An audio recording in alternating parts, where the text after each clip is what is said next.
নমস্কার সবাইকে। তো আবারও চলে এলাম দিদির রিসেপশনের নতুন একটা মিনি ভ্লগ নিয়ে। আগের মিনি ভ্লগগুলোতে তোমাদেরকে বলেইছিলাম যে প্রচণ্ড ভিড় ছিল ফার্স্টে যখন আসি, তারপরে হালকা ভিড় কমলো। তারপরে আমরা বাড়ির সবাই এক এক করে গিয়ে দিদির সাথে ফটো তুললাম, অনেক কথা বললাম, জিজুর সাথেও কথা বললাম এবং তারপরে একটু বসলাম এবং তারপর বাড়িটা একটু ঘুরলাম, আরও কয়েকটা ফটো তুললাম। তারপর একেবারে চলে গেলাম একদম খাবার মেনুতে। আর দেখেই নাও তোমরা আমার দিদির রিসেপশনের মেনুতে কী আছে। তো তোমরা তো দেখেই নিলে যে মেনুতে কী কী আছে। আর আমরা একটু তাড়াতাড়ি খেতে বসে পড়েছি, না খুব একটা তাড়াতাড়ি নয়, আমরা কেন যখন রিসেপশানে আমরা আসি অনেকটা মোটামুটি লেট হয়ে গিয়েছিলো, তারপর আমাদের বাড়ি ফিরে যেতে হবে।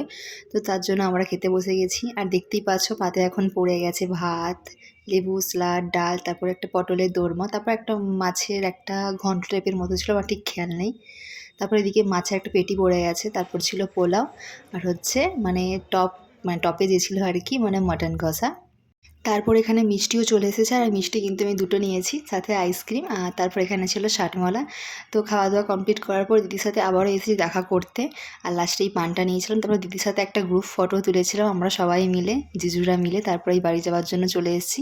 আর যেহেতু আমাদের গাড়ি পার্কিং এখানে করা ছিল, তো এখানে এসে আমরা আবার গাড়িতে বসবো, কোন গাড়িতে খুঁজছি আর কি, কোন গাড়িতে বসবো। দেন তারপর বাড়ি চলে এসেছি। That's it. দেখা হচ্ছে নেক্সট মিনি ব্লগ।